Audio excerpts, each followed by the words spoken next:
মুসলমান হিসাবে, ঈমানওয়ালা হিসাবে আপনি আমি স্বীকৃতি পাইব।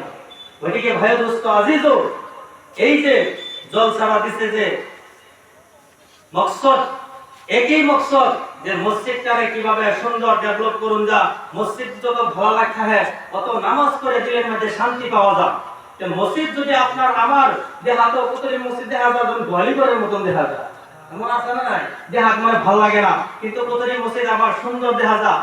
কিন্তু আপনার আমার বহুতে আফসোস, আপনার আমার বাড়ির মধ্যে টাইলস মার্বেলের অভাব নাই।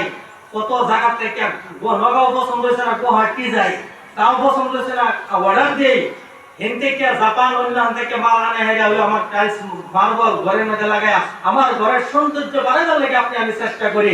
কিন্তু বহুত আফসোস, কিন্তু আল্লাহর ঘর, এই ঘরের মধ্যে আপনার আমার যে আল্লাহ আর্থিক অর্থাৎ আল্লাহ যে সম্পদ দিছে, এই সম্পদটা যে আমি 1/3 যে আল্লাহর রাস্তায় দেন, এই শক্তিটা আপনার আমার ভিতরে নাই। কারণ এই জন্যই নাই আমার ভিতরে মুকাম্মল আপনি আমি হলো ঈমানওয়ালা হওয়া পাইছি না, কারণে আমি আমার ভিতর থেকে টেহা বার করে মুশকিল হয়ে যায়। ওইদিকে ভাই দোস্ত আজিজ, এই জন্যই আপনি আমি এই মসজিদের দিকে লক্ষ্য করি, আপনার আমার এই মসজিদের যতগুলা কাজ আছে আপনি আমি জান দে পারি জান, মাল দে পারি মাল, সময় দে পারি সময়, যেই লাইনে পারি আপনি আমি মসজিদকে ডেভেলপ করার চেষ্টা করব ইনশাআল্লাহ। আর যেই সময় মসজিদ কমিটি মুরব্বীরা যে সময় আপনারা ডাক দেয় তখন সবাই লাভবাহিক হিসাবে হাজির হবেন ইনশাআল্লাহ। জান দে পারি জান, মাল দে পারি মাল, সময় দে পারি সময়, যেইভাবে পারি আপনি আমি মসজিদটারে আবার আগুয়াই নিবার লাগিয়া উন্নতি করবার লাগে চেষ্টা করুন তো ইনশাআল্লাহ। ওইদিকে ভাই দোস্ত আজিজ, আপনি আমি এই একটাই মসজিদ বানাইলে তো মসজিদের খিদমত করলে কি হইব না হইব, এই বিষয়ে একটা ঘটনা শুরু করি, ঘটনা পেয়ে আমার বক্তব্য শেষ করলাম। কারণ আমার সময়ও যে টাইম দিছি এই টাইম মোকাম্মল হয়ে গেছে, প্রায় 8-10 মিনিট বাকি আছে।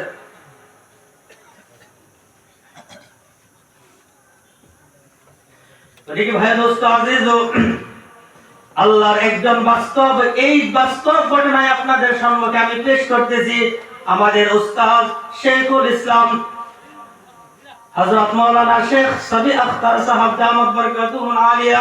তিনি বলছিলেন বাস্তব একটি ঘটনা, এক ব্যক্তি যেই সময় নাকি শুনলাম বানালিল্লাহি মাসজিদান বানাল্লাহু লাহু বাইতান ফিল জান্নাহ, যে এই হাদিসটুকু শোনা মাত্রই যেই নাকি মসজিদ, একটি মসজিদ যদি কোনো বান্দায় ঘর আল্লাহর ঘর বানায়া দেয়, একটি আল্লাহর ঘর যদি বানায়া দেয়, তার জন্য আল্লাহ জান্নাতের মধ্যে একটি মহল অর্থাৎ জান্নাতের মধ্যে তার জন্য একটি ঘর বানায়া দেয়। এই হাদিসটা শোনা মাত্রই একজন আল্লাহর বান্দা দিলের মধ্যে জজবা আসলো, এত সুন্দর হাদিস, নবীর হাদিস তো মিথ্যা নয়, সত্য হাদিস। এই হাদিস শোনা মাত্রই ওই বান্দার ভিতরে জজবা আসলো, কিভাবে করে আমি একটি মসজিদ বানাইতে পারি যেন ওই মসজিদের মধ্যে আর কারোর সহায় সহযোগিতা লইব না, সমস্ত কাজ, সমস্ত কাজের যা টাকা পয়সা লাগে আমি সমস্ত দিব। তখন মসজিদ কমিটির সঙ্গে কথা বললো, আর তিনি মনে মনে এই ধারণা নিল যে মসজিদের মধ্যে যদি একটা টাকাও যদি তোর জরুরি পড়ে বা একটি গিফটের যদিও জরুরত পড়ে, আমি কাউকে কাছ থেকে নিব না, আমি সমস্ত আর্থিক দিয়ে নিজের জানমাল দিয়ে সময় দিয়ে আমি মসজিদটুকু মুকাম্মল করব।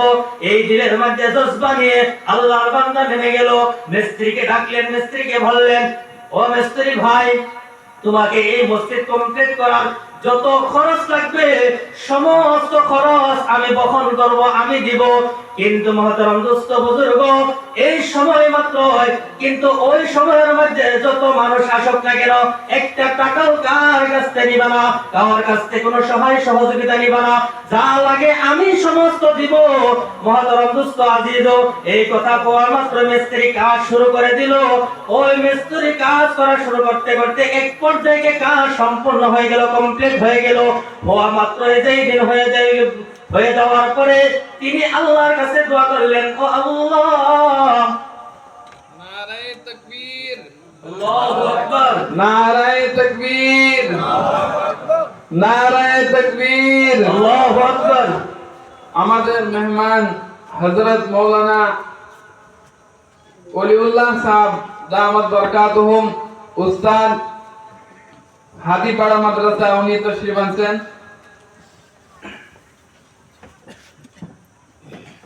মহতরম দোস্ত আজিজ, ওই বান্দা যেই সময় কি কাম কমপ্লিট হয়ে গেল, মসজিদ মুকাম্মল হয়ে গেল, তিনি আল্লাহর কাছে দোয়া করলেন, ও আল্লাহ, তোমার নবীর হাদিস আমি শুনেছি যে নাকি একটি মসজিদ বানাইবে তার জন্য নাকি তুমি একটি জান্নাতে মহল তৈরি করো। তোমার নবী বলেছে কথা সত্য, আমি আমার আর্থিক দিয়ে আমার সম্পদ দিয়ে একটি মসজিদ পুরো মুকাম্মল কমপ্লিট করলাম, কিন্তু আমার মনের আশা আকাঙ্ক্ষা যে ঘরটা তুমি আমার জন্য জান্নাতে বানাইছো মসজিদ বানানোর কারণে, ওই এই ঘরটা আমাকে যদি স্বপ্নে যুগে দিদার করাইয়া দিতে আমার দিলে স্যাটিসফাই হতো, আমার দিলে শান্তি পেত। আল্লাহ রাব্বুল আলামিন ওই বান্দার দোয়া কবুল করে নিল। ওই বান্দা দোয়া করে ঘুমায় করো, যখন ঘুমায় গেল, রাত্র গভীর হয়ে গেল, ওই সময় আল্লাহ তাকে স্বপ্নে যুগে দেখাইয়া দিল যে আল্লাহ বলে, ও বান্দা, তুই যা যে ঘর আমার ঘর দুনিয়ার মধ্যে বানাইছস, তোর জন্য আমি জান্নাতের মধ্যে দেখ তোর জন্য এত সুন্দর একটি মহল অর্থাৎ বালাখানা বানাইয়া রাখছি, তুই মরার পরে যে তোকে আমি ওই ঘরের মধ্যে প্রবেশ করাইব। তখন ওই মানুষটা ঘরটা দেখলো, মহলটা দেখলো, কিন্তু দেখার পরে দেখে তিনার মহলের ভিতরে, তিনার বালাখানার ভিতরে আরেকটি হুবহু এমনই আরেকটি ঘর। তখন তিনি বললেন আল্লাহকে, ও আল্লাহ, আমি তো মসজিদের মধ্যে কারোর কাছ থেকে সহায় সহযোগিতা নেই নাই, সমস্ত পয়সা টাকা পয়সা আমি দিয়েছি, আমি খরচ করেছি, কিন্তু আমার জন্য যে মহলটুকু যে বালাখানা বানাইছো, ওই বালাখানার মধ্যে আমার মতো হুবহু একই আরেকটি মহল কার জন্য তুমি বানাইছো সেটা আমাকে বলো।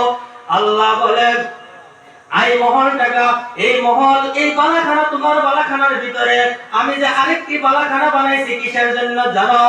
না, তুমি যেই জায়গার মধ্যে মসজিদটুকু বানাইছো, ওই মসজিদের পাশের মধ্যে একটি বুড়ি বেটি বৃদ্ধা মহিলা, ওই বৃদ্ধা মহিলার কাছ থেকে মিস্ত্রি কাজ করার জন্য একটি বালতির দরকার পড়ছিল।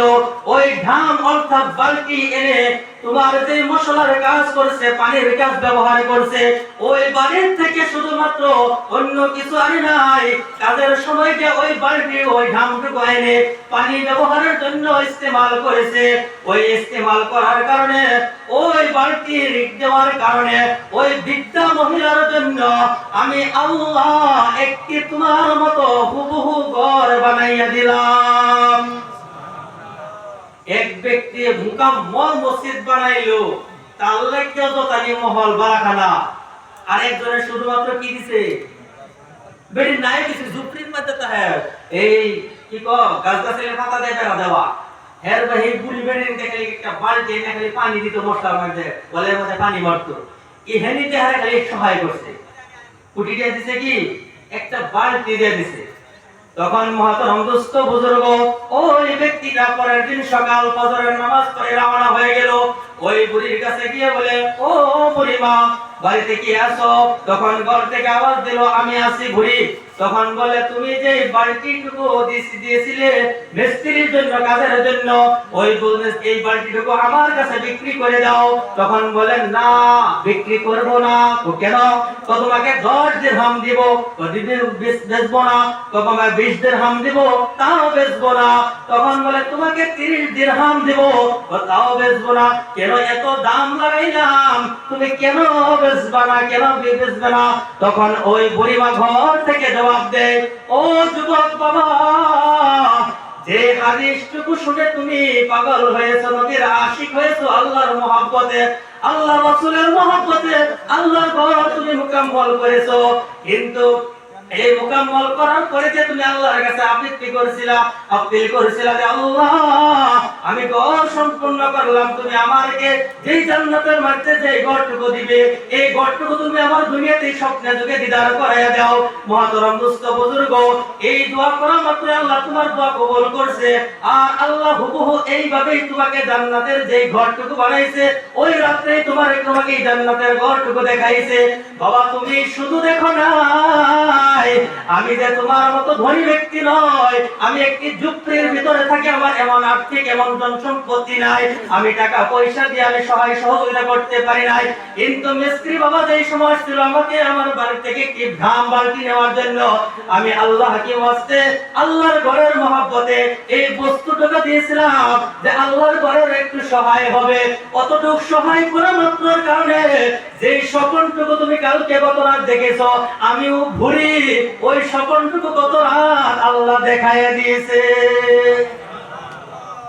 ঘুমায়া পড়ছো, সুবহানাল্লাহ বাজ্যা কইলে জোরে কও সুবহানাল্লাহ। ও বাড়িতে মাকে কম পাচ্ছে না, মানুষ আছে পেন্ডেল ওদিকে ভাই দোস্ত আজিজও হেলে কি কুটি দিয়া দিছি, লাখ দিয়া দিছি, একটা বালতি দিয়া সহায় করছে কোন নিয়তে? ইখলাসের নিয়তে। যে হাদিস পড়ছিলাম, ইন্নাল্লাহা লা ইয়ানজুরু ইলা সুওয়ারিকুম ওয়া আকওয়ালিকুম ওয়ালাকিন ইয়ানজুরু ইলা কুলুবিকুম ওয়া নিয়াতিকুম, যে আল্লাহ মানুষের সকল সুরত দেখে না, আল্লাহ মানুষের ধন সম্পদ দেখে না, ওয়ালাকিন ইয়ানজুরু ইলা কুলুবিকুম ওয়া নিয়াতিকুম, তোমার দিল এবং তোমার নিয়তটারে আল্লাহ দেখবো, তুমি কোন নিয়তে কি নিয়তে খরচ করতেছো, কোন নিয়তে তুমি দিছো, হেডা দেখে হে নিয়তের উপর ডিপেন্ড করে হেডা তোমার আল্লাহ সব দিব। তে এই ব্যক্তি এই বুড়ি আল্লাহকে ওয়াস্তে আল্লাহর মহব্বতে এই ঘরের মধ্যে অল্প একটা বালতি দিয়ে সহায় করার কারণেও সেই বেড়া মুকাম্মল মসজিদ বানানোর পরে দেও যতনি বড় মহল বালাখানা পাইছে, এই বেড়ি মহিলা বেড়িরা বিদ্যা মাগা কতটুকু মহব্বত করার কারণে, কতটুক সহায় সহযোগিতা করার কারণে হুবহু সমান আরেকটা বালাখানা ওই মহিলার লাগে আল্লাহ বানায় রাখছে। গতিকে ভাই দোস্ত আজিজু, আল্লাহ পাক রব্বুল আলামিন আপনাদের সামনে গিয়ে আমার মতো এই নাদান নালায়েক অল্প সময়ের কথা কোয়ার তৌফিক দিছে। এই কথা কোয়ার মধ্যে যদি কেউ মন বা দিলের মধ্যে যদি আঘাত পায়াতে হয়, আল্লাহকে ওয়াস্তে মাফ করে দিবেন। নিজের সন্তান, নিজের ভাই, নিজের ভাতিজা যে যে সমপরিমাণ ভাবেন, এটা ভাগ্যারিয়া মাফ করে দিবেন।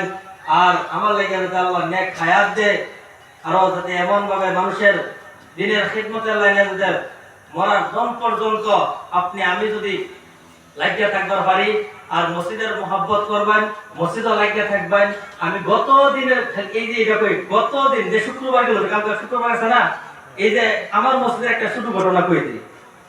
এই বেড়া একটা ফকির বেড়া বিদ্যা দাঁত সাত করে গেছে, প্রত্যেক শুক্রবার আমার মসজিদের নামাজ পড়ে, প্রায় শুক্রবারে পরে এটা বস্তির মধ্যে ভিক্ষা করে।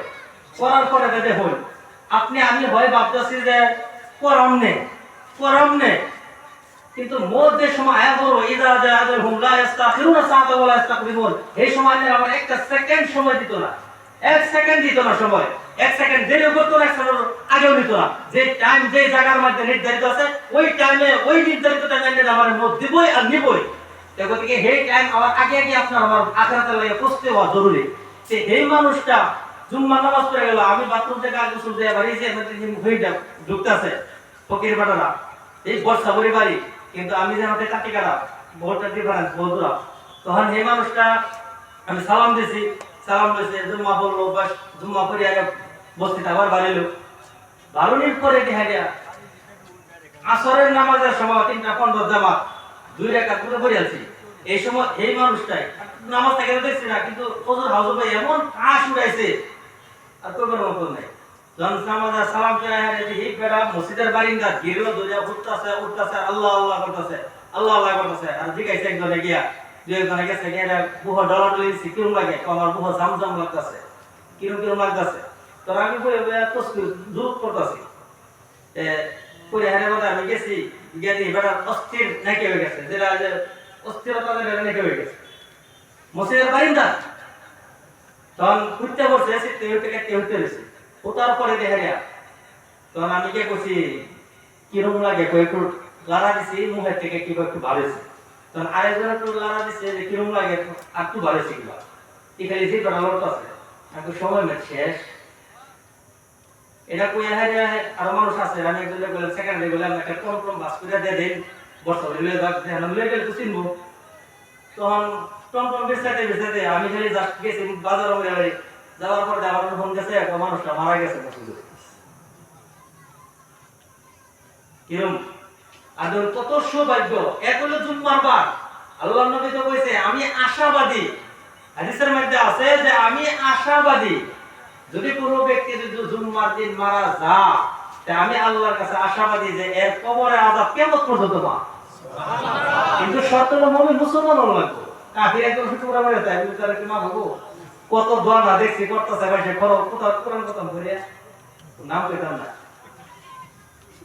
ইন্নাল্লাযিনা কাফারু মিন আহলিল কিতাব ওয়াল মুশরিকিনা ফি নারি জাহান্নাম খালিদিনা ফিহা আবাদা। এত জান্নাতের তো দূরে জান্নাতে খুলবো না, খালিদিনা ফিহা আবাদা, হামেশা লাগে জাহান্নাম। আমি কত বলার কইব ভাই দোস্ত আজিজও।